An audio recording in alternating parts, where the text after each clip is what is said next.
segala berkat serta perlindungan-Mu kepada kami dari hari ke hari.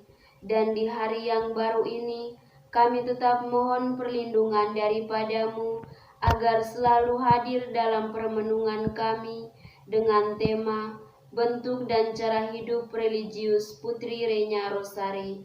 Kami mohon utuslah Roh Kudus-Mu agar senantiasa membuka hati dan pikiran kami, agar apa yang kami renungkan semua sesuai dengan rencana-Mu sendiri. Nama-Mu yang kudus Tuhan kami puji, kini dan sepanjang segala masa. Amin. Dalam nama Bapa dan Putra dan Roh Kudus. Amin.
Saudari-saudari yang terkasih, berjumpa lagi di renungan kedua, di hari yang kedua, retret online. Tema renungan kita pada hari yang kedua, bentuk dan cara hidup religius Putri Renya Rosari. Kita sudah terlibat secara langsung menjawab kerinduan Bapak Uskup Gabriel Manek dengan mengikrarkan kaul-kaul dalam kongregasi. Maka kita hidup sebagai seorang religius. Apa bentuknya, saudari-saudari? Pertama-tama, kita harus selalu mencari kehendak Allah. Mencari kehendak Allah adalah bentuk dan cara hidup kita sebagai religius Putri Renya Rosari. Yang kedua, saudari-saudari, meneladani Bunda Maria. Yang ketiga, melayani bidang pastoral sesuai kebutuhan umat sebagai alasan kongregasi kita didirikan. Yang keempat, memiliki ketergerakan hati untuk menyelamatkan sesama. Dan yang kelima, bentuk hidup kita adalah hidup dalam kaul, doa, berkomunitas, dan bermisi menurut karisma dan spiritualitas Bapak pendiri dan Ibu pendiri kongregasi kita. Kita lihat yang pertama, bagaimana kita mencari kehendak Allah tidak otomatis jadi. Tahu kehendak Allah dalam misi dan perutusan kita tidak sekali jadi, tetapi semua dalam proses yang kita jalani untuk tahu apa yang Allah kehendaki dalam misi kita. Pertama, mengenal kehendak Allah secara total. Bagaimana kita bisa mengenal kehendak Allah secara total, saudari? Pertama, menjadi murid yang mau mendengar dan taat. Menjadi murid yang mendengar dan mendengar. Hal ini sangat berat untuk kita, saudari-saudari. Kita senang omong, tapi untuk mendengar agak berat buat kita. Apalagi mendengar dan taat. Mendengar mungkin masih lebih ringan, tapi taat ini butuh satu perjuangan yang berat. Dan untuk bisa mendengar dan taat, kita harus berada dalam terang kitab suci. Kita bersyukur, kita tiap hari mendengar firman Tuhan.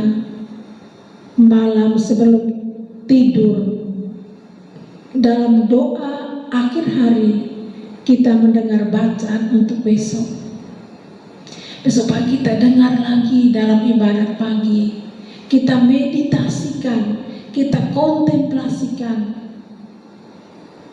Itu satu sarana untuk mengenal kehendak Allah. Setelah kita mendengar, jangan kita abaikan prinsip-prinsip yang diajarkan dalam kitab suci. Kata Bapa pendiri, kalau meditasi baik, hari ini hidup kita baik. Tetapi kalau meditasi tidak baik, hidup kita sepanjang hari juga tidak baik. Yang berikut, bagaimana kita bisa mengenal kehendak Allah. Kita lihat dalam perwujudan sabda-sabda Allah yang kita dengar dalam pelayanan kita. Pertama, kita melayani demi kemuliaan Allah. Kita melayani demi kemuliaan Allah, bukan motivasi yang lain. Saya melayani untuk dihormati, saya melayani untuk dipuji, saya melayani karena dia sudah sangat baik dengan kami. Itu juga baik, tapi tujuan akhirnya adalah pelayanan demi kemuliaan Allah. Apakah dengan melakukan pekerjaan-pekerjaan ini Allah dimuliakan? Yang kedua, prinsip-prinsip kitab suci yang ada ialah yang kulakukan itu berguna bagi sesama. Saudari, hal ini tidak mudah. Seringkali kalau kita melakukan satu pekerjaan, kita selalu bertanya, apa gunanya untuk saya? Saya sudah kerja setengah mati, bantu, tapi saya tidak mendapatkan apa-apa. Bahkan saya diomeli, saya ditertawakan, saya dikecewakan. Sebagai manusia rapuh, hal itu juga menjadi pertimbangan. Tetapi menurut prinsip-prinsip kitab suci, yang kulakukan itu berguna bagi sesama. Yang ketiga, dalam pelayanan kita punya kebebasan batin. Kita tidak diikat oleh apapun, tapi kita punya batin yang sungguh harus bebas. Kalau tidak bebas, terbelenggu oleh berbagai situasi, kita melakukan itu sama halnya dengan kurang bermanfaat bagi rencana dan kehendak Allah. Kita bebas.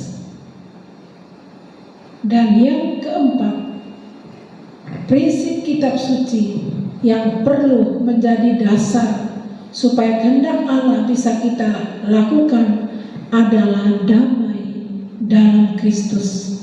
Punya hati yang damai. Kalau kita damai, kita senyum saja, orang merasa lain. Tetapi kalau hati kita tidak damai, kacau. Keluar dari komunitas, baru selisih dengan suster dalam komunitas. Kita pergi salam dengan umat yang kita kunjungi, mereka rasa hambar. Kenapa? Hati tidak damai. Kadang-kadang umat bertanya, suster kok senyumnya tidak seperti biasa ya? Kok lain ya?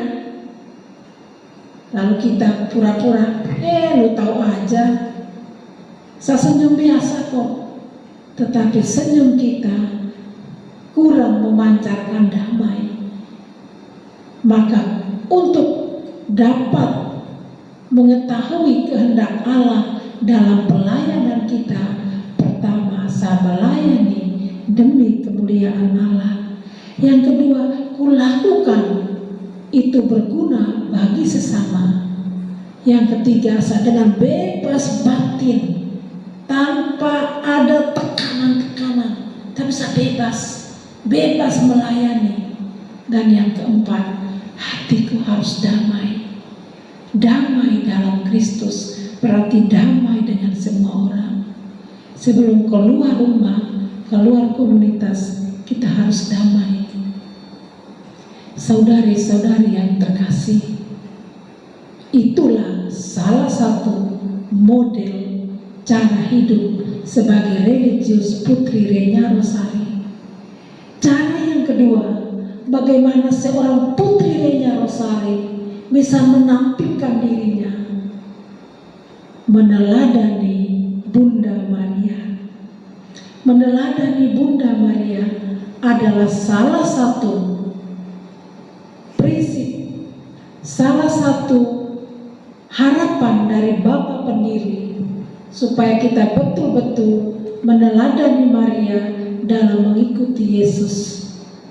Dalam konstitusi kita, artikel 109, dia mengatakan, dalam usaha menjawab panggilan mengikuti Yesus ini, kita memandang kepada Maria, Bunda Yesus dan Bunda kita, yang dalam kongregasi ini kita hormati, kita cintai sebagai Ratu Rosari yang amat kudus.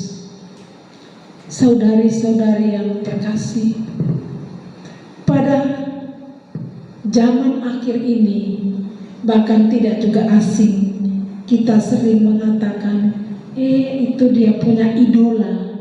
Idola itu berarti ada sesuatu yang menarik bagi saya, sehingga saya mengidolakan dia dalam hidup saya. Nah, sekarang dalam kongregasi sebagai suster Putri Renya Rosari, yang kita idolakan adalah Bunda Maria. Maka pertama-tama kalau mau meneladani Bunda Maria, kita harus mengenal siapakah Bunda Maria itu. Bunda Maria itu siapa? Saya harus kenal betul. Tanpa mengenal dia, kita tidak bisa meneladani dia. Maka kita mau lihat satu persatu dari artikel 109 konstitusi kita. Pertama, dalam semangat hamba Allah yang kecil dan hina, namun kuat di dalam dia. Maria itu punya spiritualitas, menjadi ibu Tuhan hanyalah menamakan diri seorang hamba, bukan hamba manusia, tapi hamba Allah yang kecil dan hina, namun kuat di dalam Dia. Yang kedua, kita meneladani Bunda Maria yang adalah pelindung bagi umat, penyelamat dan penyerta. Maria sebagai pelindung bagi umat. Kalau saya meneladani Maria yang adalah pelindung bagi umat, maka hidup saya, pola hidup seorang PRR adalah melindungi umat, menyelamatkan umat, dan menyertai umat. Yang ketiga, kalau saya menjadi pelindung, penyelamat, dan menyertai umat, maka saya setia menghantar umat kepada putranya Yesus. Bunda Maria selalu mengantar kita kepada Yesus putranya. Kalau kita mau meneladani Dia, kita pun bersedia menghantar umat untuk sampai kepada Yesus. Dan yang keempat, menjadi penyelamat umat yang terlantar. Kita lihat dalam sejarah gereja Keuskupan Larantuka, Bunda Maria benar-benar menjadi ibu bagi umat yang tidak ada hierarki selama 2 abad. Nah, sekarang kita kalau mau meneladani Bunda Maria, kita juga menjadi penyelamat bagi umat yang terlantar.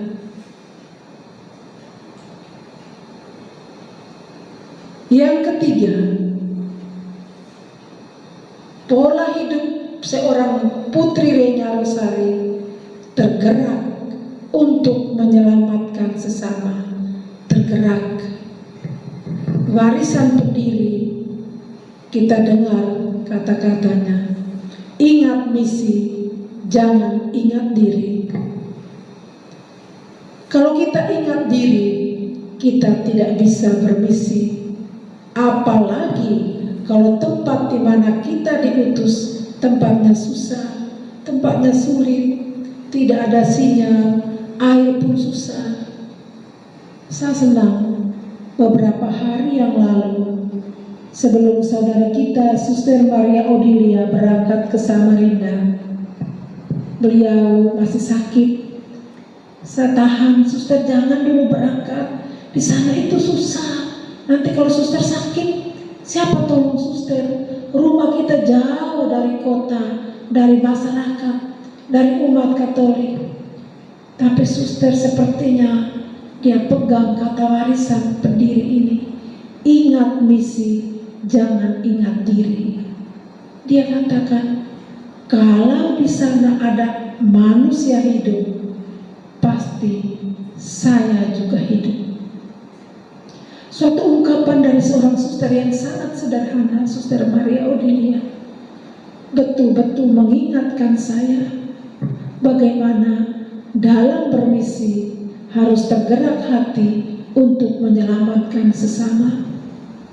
Yang kedua, melatih kepekaan untuk peduli dengan sesama sekitar kita. Saya ingat satu pengalaman di masa pandemi ini.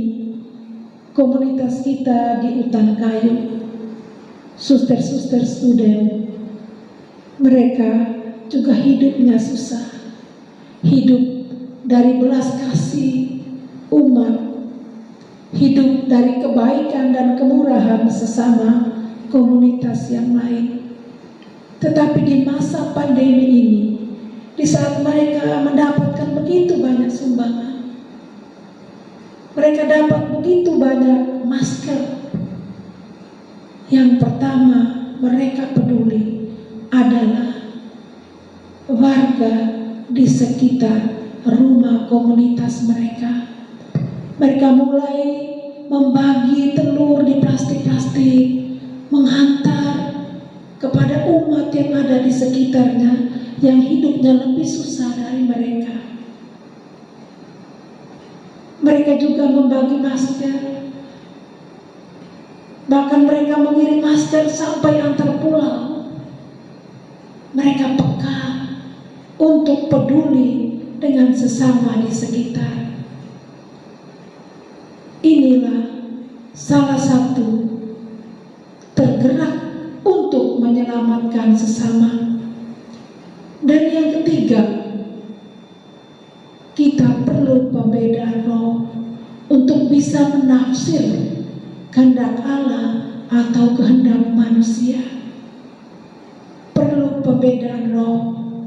Maka para saudari yang terkasih, kita juga butuh keheningan, butuh masuk ke dalam kedalaman hati nurani yang paling dalam. Kalau melihat keadaan sekitar kita, kita kembali ke dalam diri kita bertanya, Tuhan, apa kehendak-Mu dengan situasi ini? Mulai menafsir, memilah, membandingkan, Tuhan mau bagaimana? Biarkan rohnya berbicara, dan di situ kita bisa menafsir apa yang menjadi kehendak Allah. Seringkali kita baru tergerak sedikit dalam hati lihat orang susah atau apa saja, kita langsung melakukan satu tindakan nyata dengan spontan. Baik juga, tetapi satu hal yang perlu saat ini, kita perlu menafsirkan dalam roh. Apakah ini kehendak Allah atau kehendak manusia? Yang berikut saudari-saudari, bagaimana pola hidup seorang Putri Renya Rosari? Kita hidup dalam Kau. Yang akan kita bicara lebih lagi pada bagian Kau. Kau adalah identitas dari hidup seorang religius. Kau kemiskinan, Kau kemurnian, dan Kau ketaatan. Tanpa itu kita bukan seorang religius. Kita awam biasa yang berjubah. Yang kedua, hidup doa. Doa pribadi dan doa bersama karena kebutuhan dan bukan aturan. Saya ingat pengalaman di satu komunitas. Ada seorang bapak datang bertamu di komunitas. Dia bertamu jam 5 sore. Dia duduk cerita, diberikan minuman, dia minum. Dia lama sampai jam 6:15. Lalu dia pamit pulang. Setelah itu, beberapa hari kemudian dia bertemu dengan saya. Dia bertanya, Suster, saya bertamu di rumah itu lama sekali. Suster-suster tidak ada jam doa kah? Lalu saya katakan, ya kami ada jam doa, tapi ada Bapak, jadi kami menghormati tamu. Ini satu ungkapan yang mengatakan, hidup religius itu adalah doa. Doa, berdoa untuk kepentingan sendiri, tapi lebih dari itu, kita menjadi perantara antara Allah dan umat manusia. Kita menghantar setiap keprihatinan dunia kepada Allah melalui doa-doa kita. Ciri yang berikut adalah hidup bersama. Kita tidak bisa hidup sendirian. Kita harus hidup bersama dengan yang lain. Maka di sana ada komunitas juga akan kita dalami. Selanjutnya, pola hidup kita adalah merasuk menurut karisma dan berdiri. Ada di antara umat pembentukan jemaat. Itulah pola kerasukan asulan seorang putri Renya Rosari. Dan kita hidup di dalam spiritualitas pendiri Yesus hamba Yahweh, Maria hamba Allah. Seperti apa kita sudah mendengarkan dalam renungan hari yang pertama. Saudari-saudari, ini beberapa masukan.